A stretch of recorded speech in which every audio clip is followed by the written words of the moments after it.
ఈరోజు వైఎస్ఆర్ కాంగ్రెస్ పార్టీ ఎంపీల పార్లమెంటు సభ్యుల బృందం ఎలక్షన్ కమిషనర్ మిగతా election commissioner chief election commissioner గారిని మిగతా ఎలక్షన్ కమిషనర్స్ని అదర్ అఫీషియల్స్ని అందరినీ కూడా డెలిగేషన్ కలిసి 5 అంశాలను ప్రధానంగా ఎలక్షన్ కమిషన్ వారి దృష్టికి తీసుకురావడం జరిగింది.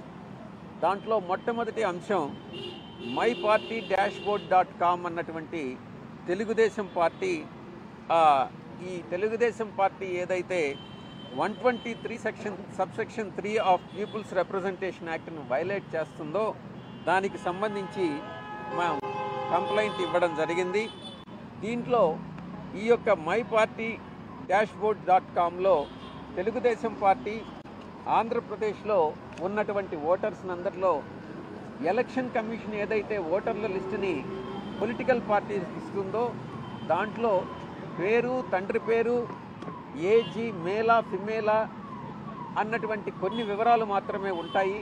అవి కాకుండా మిగతా వివరాలను కూడా ఈ యొక్క వెబ్సైట్ ద్వారా ఈ యొక్క my-board.comలో ఆ యొక్క జెండర్ కూడా ఉంటుంది, హౌస్ నెంబర్ కూడా ఉంటుంది, ఏ క్యాస్ట్, ఏ ఓటర్ ఏ క్యాస్ట్కి సంబంధించినటువంటి వ్యక్తి అన్నటువంటిది, పొలిటికల్ పార్టీ అఫిలియేషన్ ఏంటి, మొబైల్ నెంబర్ ఏంటి అన్నటువంటిది, political party wise segregation of ఓటర్స్ని ఈ యొక్క తెలుగుదేశం పార్టీ చేయడం అన్నటువంటిది చట్ట విరుద్ధము అన్నటువంటి విషయాన్ని ఎలక్షన్ కమిషన్ దృష్టికి తీసుకొచ్చాము. ఇక ఓటర్ డేటా ఒక న్యూయార్క్లో ఉన్నటువంటి అమెరికాలో ఉన్నటువంటి న్యూయార్క్లో ఒక న్యూయార్క్ పట్టణంలో ఈ యొక్క డేటా అంతా ఈ యొక్క సర్వర్లో స్టోర్ చేయడం అన్నటువంటిది ఇదే విషయాన్ని గతంలో కూడా తెలుగుదేశం పార్టీ సేవామిత్ర పేరుతో ఈ రకమైనటువంటి డేటా కలెక్ట్ చేసినటువంటి విషయాన్ని గతంలోనే ఎలక్షన్ కమిషన్ దృష్టికి తీసుకొచ్చాం. దాని మీద ఎలక్షన్ కమిషను ఎఫ్ఐఆర్ని ఫైల్ చేయమని చెప్పి 174/2019లోనే ఒక ఎఫ్ఐఆర్ కూడా ఫైల్ చేయడం జరిగింది. ఆ ఎఫ్ఐఆర్ ఫైల్ చేసిన దాంట్లో ఆ కేసులో పురోగతి లేదన్నటువంటి విషయాన్ని కూడా ఎలక్షన్ కమిషన్ దృష్టికి తీసుకొచ్చాం. ఈ యొక్క తెలుగుదేశం చేస్తున్నటువంటి ఈ కార్యక్రమం 120B కింద కానీ 379, 420, 188B IPC, 72, 66B ITA 2000 act sections కింద సేవామిత్ర అప్లికేషన్స్ కింద ఏదైతే ఎఫ్ఐఆర్ ఫైల్ చేశామో వాటినన్నింటినీ కూడా మిగతా ఫాలోఅప్ చేసి పురోగతి చూపించాల్సిందిగా విజ్ఞప్తి చేయడం జరిగింది. ఈ యొక్క తీసుకున్నటువంటి ఇన్ఫర్మేషన్, కలెక్ట్ చేసినటువంటి ఇన్ఫర్మేషను కరప్ట్ ప్రాక్టీసెస్ ద్వారా, పొలిటికల్లీ కరప్ట్ ప్రాక్టీసెస్ ద్వారా 123 కింద రిప్రజెంటేషన్ ఆఫ్ పీపుల్స్ యాక్ట్కి విరుద్ధం ఒక వ్యక్తిని మీ క్యాస్ట్ ఏంది అని నన్ను అడగడం, పోలరైజేషన్ ఆఫ్ ఎలక్టోరల్ సిస్టమ్ అన్నటువంటి విషయాన్ని ఎలక్షన్ కమిషన్ దృష్టికి తీసుకురావడం జరిగింది. ఇక YSR Congress party investigation initiate చేయాలి, ఈ విషయంగా తెలుగుదేశం పార్టీ మీద తగిన చర్యలు తీసుకోవాలి ఫర్ ఇల్లీగల్ యాక్షన్స్ అన్నటువంటి విషయాన్ని కూడా మేము అభ్యర్థించడం జరిగింది. ఇక రెండవ అంశం TDPmanifesto.com. TDPmanifesto.comలో ఓటర్ ఎంటైస్మెంట్ డేటా ఇంట్రూషన్ జరుగుతూ ఉంది. ఓటర్ ఎంటైస్మెంట్ ఎలా జరుగుతుంది అని అంటే TDP engaged in enticement of individual voters through web application TDPmanifesto.com in violation of 123 of Representation of Peoples Act. అంటే ఇండియన్ పీనల్ కోడ్లో 170 సెక్షన్ 170, సెక్షన్ 171B, 171C, 417, 419 అన్నిటినీ కూడా వైలేట్ చేస్తూ మోడల్ కోడ్ ఆఫ్ కండక్ట్కి వైలేషన్కి దారితీస్తుంది అన్నటువంటి అంశాన్ని మేము ఎలక్షన్ కమిషన్ దృష్టికి తీసుకురావడం జరిగింది.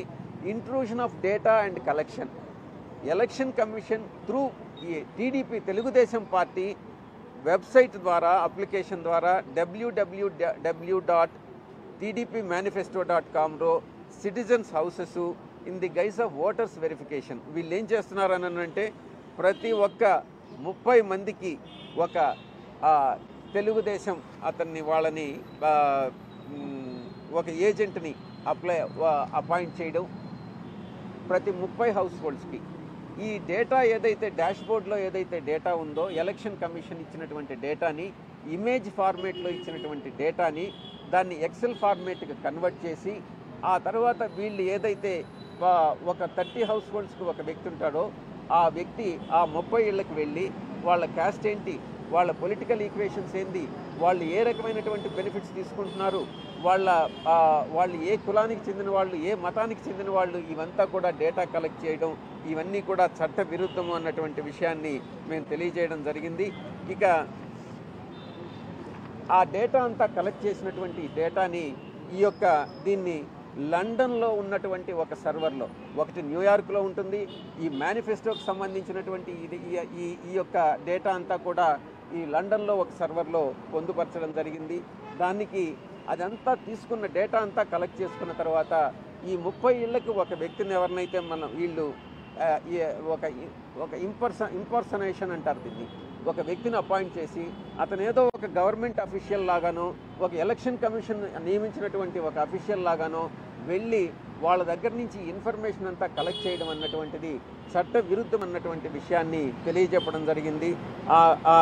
ఈ ఇన్ఫర్మేషన్ అంతా కలెక్ట్ చేసిన తర్వాత మీకు సంవత్సరానికి మీకు జూన్ 2024 నుంచి మీకు రాబోయేటటువంటి 5 సంవత్సరాల కాలంలో తెలుగుదేశం పార్టీ ఎటువంటి పథకాలను ఇస్తుంది, మొత్తం ఎంత లబ్ధి చేకూరుస్తుంది మీ ఫ్యామిలీకి అన్నటువంటి విషయాన్ని ఒక బాబు షూరిటీ, తెలుగుదేశం టీడీపీ బాబు షూరిటీ భవిష్యత్తుకు ఫ్యూచర్కి గ్యారంటీ కార్డ్ అన్నటువంటి ఒక కార్డుని ఇష్యూ చేయడం జరుగుతూ ఉంది. Babu surety Bhavishyat future guarantee అనేటటువంటిది దానికి ఒక such promises particular announcement providing ఒక 2,40,000 ఫ్యామిలీస్కి impersonation and violation of electoral మొత్తం 2,40,000 ఫ్యామిలీస్కి సంబంధించినటువంటి డేటా మనం కలెక్ట్ చేసి వాళ్ళు చేసినటువంటి కలెక్ట్ చేసినటువంటి డేటా ఆధారాలతో సహా ఎలక్షన్ కమిషన్కి ఇవ్వడం జరిగింది. ఈ యొక్క స్టోరింగ్ ఆఫ్ ఈ డేటా అంతా కూడా లండన్లో స్టోర్ చేయడము, ఈ రకమైనటువంటి సర్టిఫికేట్ ఇష్యూ చేయడము, ఎలక్షన్కి ముందే ఇవన్నీ ప్రామిస్లన్నీ చేయడం, ఇవన్నీ కూడా ఎలక్టోరల్స్ని అంటే మనం ఓటర్స్ని చేయడం అన్నటువంటి విషయాన్ని మేము ఎలక్షన్ కమిషన్ దృష్టికి తీసుకురావడం జరిగింది. ఇవన్నీ కూడా వయలేషన్ ఆఫ్ కాండక్ట్ రూల్స్ కానీ election commission peoples representation act అన్నటువంటి విషయాన్ని తెలియజేయడం జరిగింది. ఇక డూప్లికేట్ ఓట్స్ ఏపీలో తెలంగాణలో ఒక స్లైట్ నేమ్ చేంజ్ ఏదైనా ఉంటే ఆ చేంజ్ ఇప్పుడు అయోధ్య రామి రెడ్డి ఆ రకంగా ఒక లెటర్ని మార్చడం, తర్వాత తండ్రి పేరు స్లైట్గా మార్చడం, లేకుంటే హౌస్ నెంబర్ మార్చడం, లేకుంటే వైఫ్ నేమ్ మార్చడం, లేకుంటే జెండర్ మార్చడం, లేకుంటే ఇంకొక రకంగా స్మాల్ చేంజెస్ ఏదైనా పెట్టి ఒకే ఓటర్ని 2 నియోజకవర్గాల్లో ఒకే స్టేట్లో పెట్టడం, లేకుంటే తెలంగాణలో ఉన్న ఓటర్స్ని మళ్ళీ ఆంధ్రాలోకి తీసుకురావడం, ఇవన్నీ కూడా రకరకాలైనటువంటి టాక్టిక్స్తో మల్టిపుల్ ఎంట్రీస్ని చేయడం అన్నటువంటిది ఓటర్స్ రిజిస్ట్రేషన్ అన్నటువంటిది జరుగుతూ ఉంది.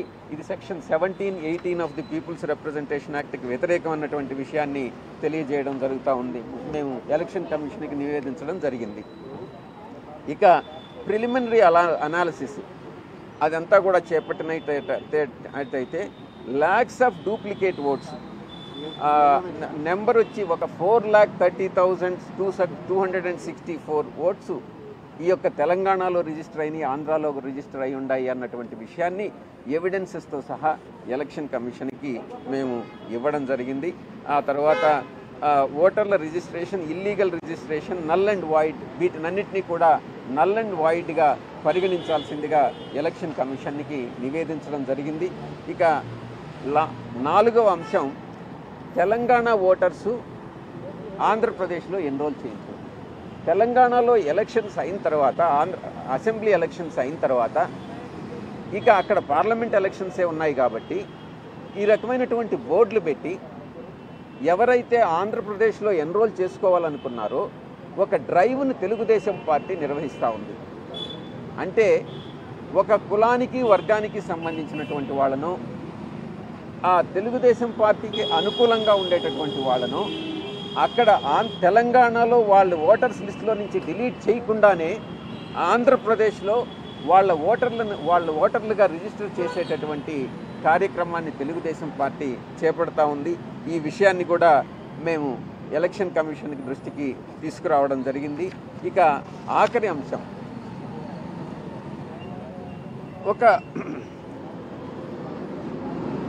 సురేష్ కోనేరు అనేటటువంటి ఒక వ్యక్తి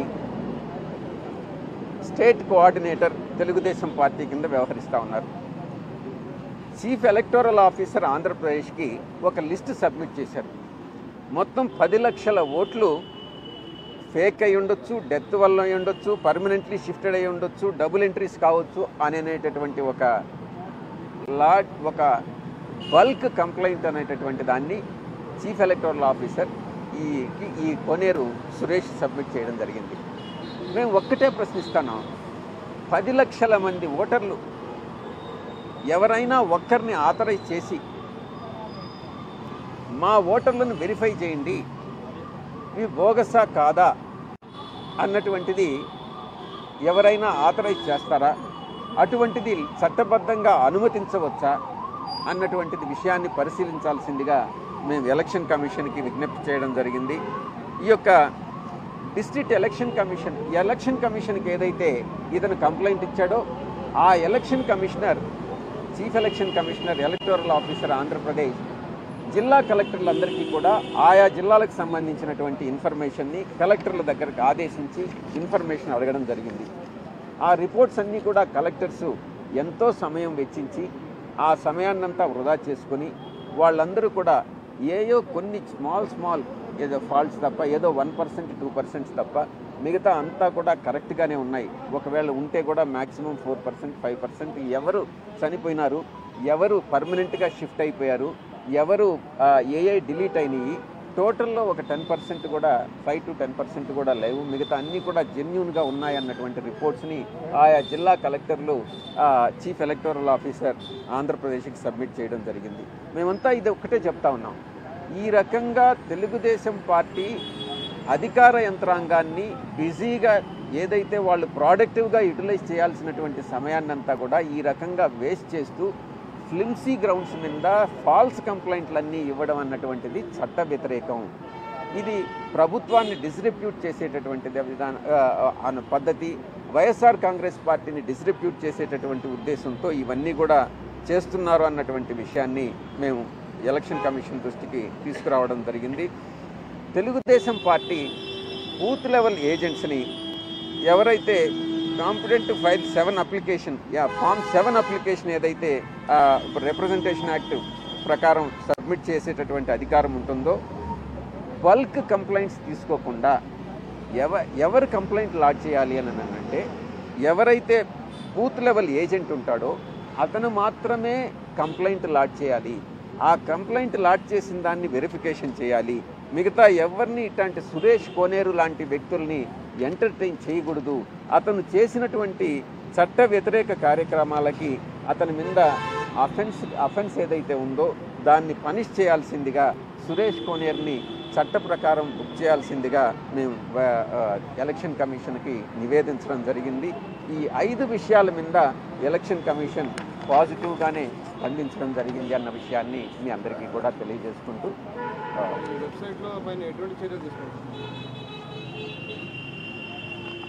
వెబ్సైట్లో బేసిక్గా వాళ్ళ దృష్టి అంతా కూడా ఒక పర్టికులర్ కుటుంబంలో ఉన్నటువంటి వ్యక్తులు, ఏ కులానికి చెందినటువంటి వాళ్ళు, ఏ మతానికి చెందినటువంటి వాళ్ళు, ఎక్కడైనా వాళ్ళకి వీళ్ళు మా తెలుగుదేశం పార్టీకి ఓటు వేయరు అని కానీ అనిపిస్తే ఆ కలెక్ట్ చేసినటువంటి ఇన్ఫర్మేషన్ అంతా కూడా, ఆ డేటానంతా కూడా ఈ మేనిఫెస్టో, ఈ డాష్ బోర్డు రెండింటినీ కూడా ఆ ఇన్ఫర్మేషన్ అంతా కూడా కంపైల్ చేసుకొని అసిమ్యులేట్ చేసుకొని తద్వారా వచ్చినటువంటి ఆ యొక్క డేటా ఏదైతే ఉందో దాని మీద డిలీషన్కి, బల్క్ డిలీషన్స్కి పెట్టాలన్నటువంటిది వాళ్ళ ఉద్దేశం. దీన్ని నివారించేదానికే మేము ఈరోజు తగు చర్యలు తీసుకోవాల్సిందిగా ఎలక్షన్ కమిషన్కి విజ్ఞప్తి మేము ఐడెంటిఫై చేసింది ఇంతవరకు 4 lakhs and odd మేము ఐడెంటిఫై చేసి ఆధారాలతో కూడా ఎలక్షన్ కమిషన్కి సబ్మిట్ చేయాలి. 4,30,264 అంటే ఎలక్షన్ కమిషన్ 23 lakhs దాకా అంటే అక్రమ ఓట్లని ఎవిడెన్సెస్తో సహా అంటే ఇవి ఇవి ఇవి డూప్లికేట్ ఓట్స్ నేను చెప్పినటువంటి డూప్లికేట్ ఓట్స్లో మొత్తం 4,30,264 ఐడెంటిఫై చేసి ఎవిడెన్సెస్ ప్రొడ్యూస్ చేయడం జరిగింది. సార్ పర్టికులర్గా ఏదైనా డిస్ట్రిక్ట్ వైజ్ ఏమైనా తీసుకున్నారు సార్? ఇప్పుడు డిస్ట్రిక్ట్ వైజ్ తీసుకునేటటువంటి ఇక మీదట మేము బిఎల్ఏస్ని బూత్ లెవెల్ ఏజెంట్స్ని నియమించుకొని ఇటువంటి తెలుగుదేశం పార్టీ ఇటువంటి చర్యలకు ఏదైతే పాల్పడుతుందో వాటిని నివారించేందుకు మా ప్రయత్నాలు మేము చేసుకుంటాం. సార్ అంటే ఈ డూప్లికేషన్ లేకుండా ఆధార్ సీడింగ్ ఆల్రెడీ ప్రయోగాత్మకంగా కొన్ని చోట్ల చేసుకున్నట్టున్నారు కదా, మీకు చాలా ఆశ్చర్యకరంగా ఉండొచ్చు. మేము ఐడెంటిఫై చేసిన దాంట్లో ఒకే ఈ ఐడితో అంటే ఎలక్షన్ కమిషన్ కార్డులో మన ఓటర్ ఐడి కార్డులో ఒకే ఐడితో ఒకే నియోజకవర్గంలో 2 ఓట్లుగా నమోదు చేసుకున్నటువంటి సందర్భాలు ఉన్నాయి. అవి కూడా ఎలక్షన్ కమిషన్ దృష్టికి తీసుకురావడం జరిగింది. అది ఇంకా